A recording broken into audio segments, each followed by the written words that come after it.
Hi, everyone. I'm Ryder Kouba, the Archives and Special Collections Librarian here at Duke Kunshan University. And I'm really excited to have the opportunity to talk with you all today about our efforts to build a digital preservation system from scratch, a relatively new institution, some of the challenges and successes and opportunities we have being a joint Sino-American university here in China.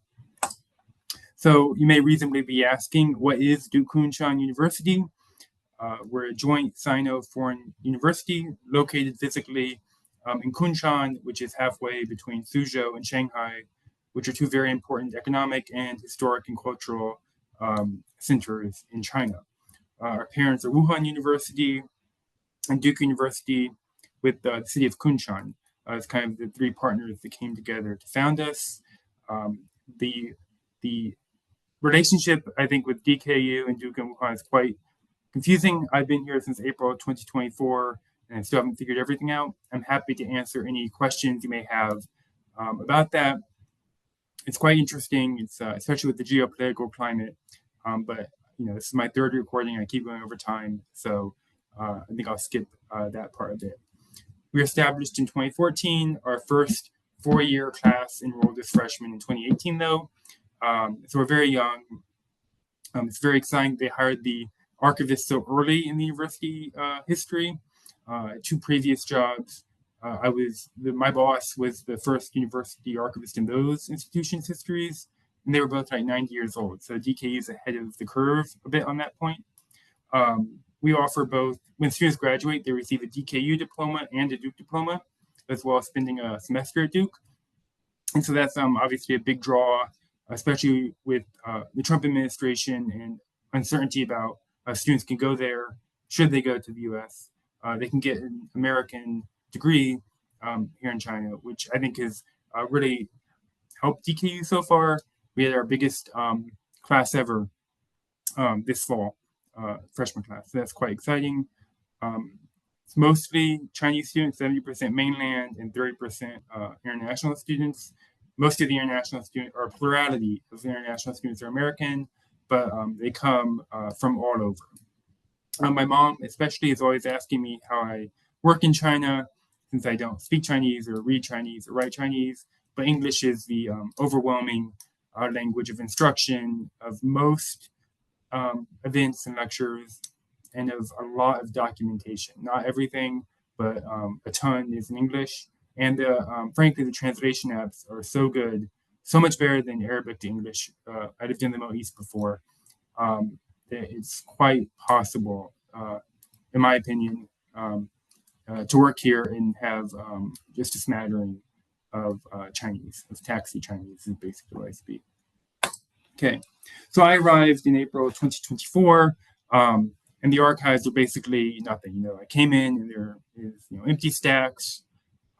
There's no server with material. It was a blank slate, which is both very exciting, but also, of course, terrifying, right? I mean, you have to do everything as a university archivist, as special collections librarian, and as records manager.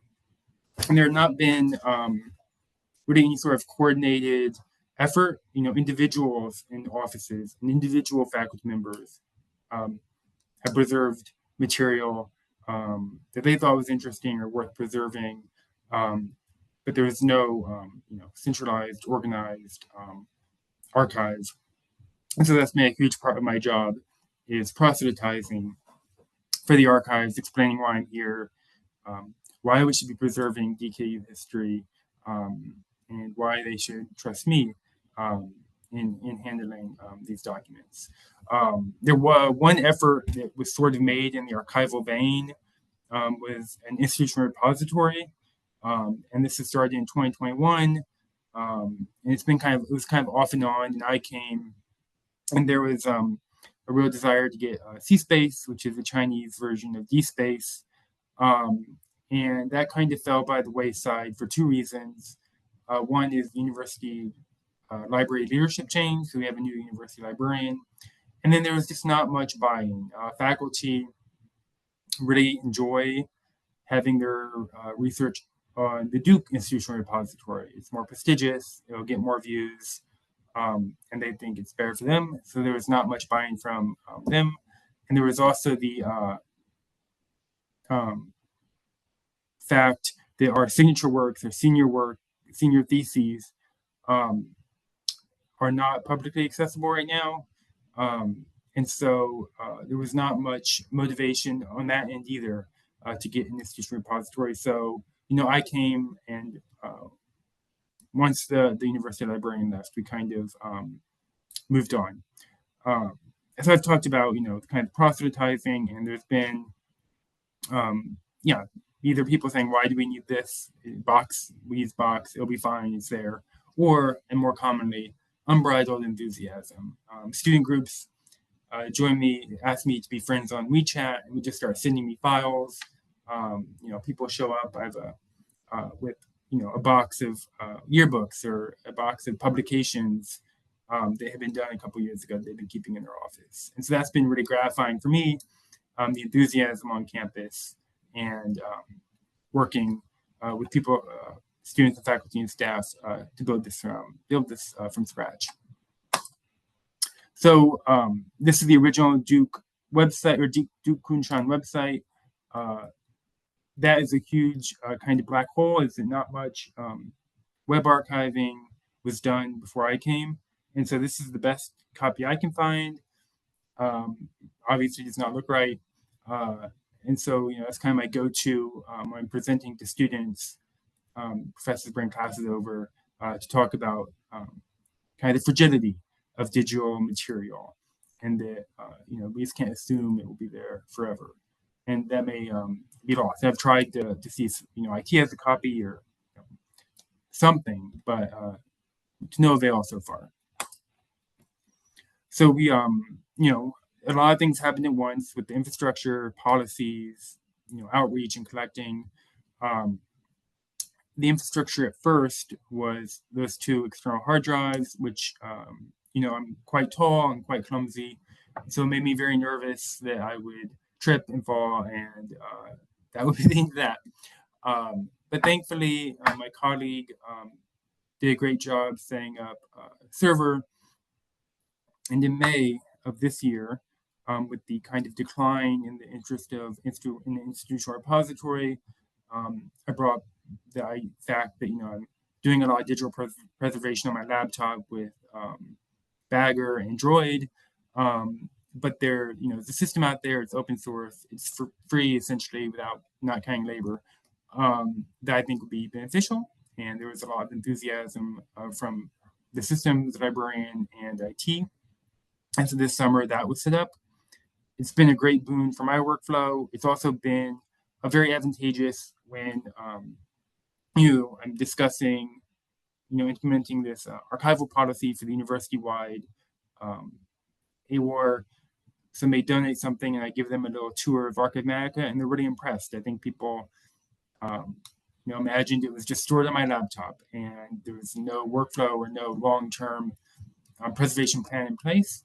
And so that's been really good for promoting and for building trust in the archives, that there's a system beyond me keeping stuff on an external hard drive. That was true for the first few months. For access, I'm more familiar with archive space, so I have some experience with A2M. Since access to memory has more digital collections functionality, that was a big selling point. It also, like Archivematica or like archive space works very well with Archivematica. And so we ended up going with access to memory a lot, largely because it was a bit easier to display special collections materials and to have that kind of digital collections functionality. So as I've mentioned, we're kind of working on university policies right now. They're being reviewed by the chancellor's office. And so hopefully that will codify everything, streamline everything, and make it a bit easier to get material transferred rather than catch as catch can, which is what it more or less is now, of me, going to departments, going to faculty members, going to student groups, and explaining them why I'm here, who I am, and asking if they have any records. It's been very productive and fun and a great way to meet people and make connections across campus. Um, but it will be much better when it's solidified in policy that you need to follow the record retention guides, which I'm also working on. So I'm quite busy, as you might imagine, and have those through our system because that's the whole point of all of this is to make it efficient and to capture the university history and culture as best we can. So hopefully by the time I'm answering the Q&A in a month, I will have a final positive resolution to this. So I mentioned the internet is extremely important for DKU. Almost everything promotionally is on WeChat. I cannot overstate how big of a part of your life in China WeChat is. Everything is on there. Blog post, as you see on the left, going back to like 2016. I was originally using browser tricks to archive it, and it just stopped working this summer. So we switched to Archive Box, which is working very well. As you might imagine, working with the Chinese internet through our VPN with Duke, things get a bit funky sometimes. Archive space, most archive space platforms in the US and US universities don't load. There's always kind of weird stuff happening. And so that's probably what happened with browser tricks, and I will go back when I have time to try to figure that out. But Archive Box is working well for now. We could not find, IT and I could not find a way to pull the URLs, even like the master account URL from WeChat. The best we could do was open each post in a browser and then scrape all of the open browser URLs. So I opened 10,000 or so WeChat blog posts to preserve those. That was a real summer project, as you can imagine. It was also one of very vindicative because this stuff probably won't be around forever, right? And to have like such a key aspect of every organization, every department, every student group, their WeChat accounts and post events and updates and content. I'm very proud of it that this is being documented, that there's a workflow in place, and that we're capturing this digital material. And like I said, whatever you're imagining, WeChat is way more a part of DKU and part of my life in China than you're picturing in your head. So really important. And it's a lot of manual labor. If anyone knows how to just pull the master URLs or a better way, then I'm all ears.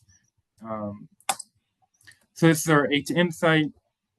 Access is a bit complicated right now with both the geopolitical situation.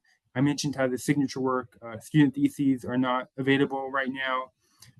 There's a lot of things you would think are publicly available that aren't for the university. And so like the course catalog, most notably, is available if you log in through DKU, but it's not available publicly. And so for the university archives access, that will hopefully come with this policy and hopefully be very liberal and free. But I'm optimistic that at least these special collections will be made accessible much sooner. They're loaded up, they're ready to go. It's just getting the policy in place, and there's a lot of bureaucracy at the university. So crossing the T's and dotting the I's. I'm optimistic with almost everything I've collected physically. It's from an auction site, and those are already available, pictures of the item. So we should make it available too. So thank you for listening. I hope it's been of interest. I'm happy to answer any questions you may have as best I can. You can always reach out to me. Looking forward to collaborating more, to kind of building connections both China and internationally to help preserve this digital material, which is such an overwhelming amount of what I deal with here and what I'm sure all of you all deal with at your institutions. So I look forward to talking with you, and thank you for watching.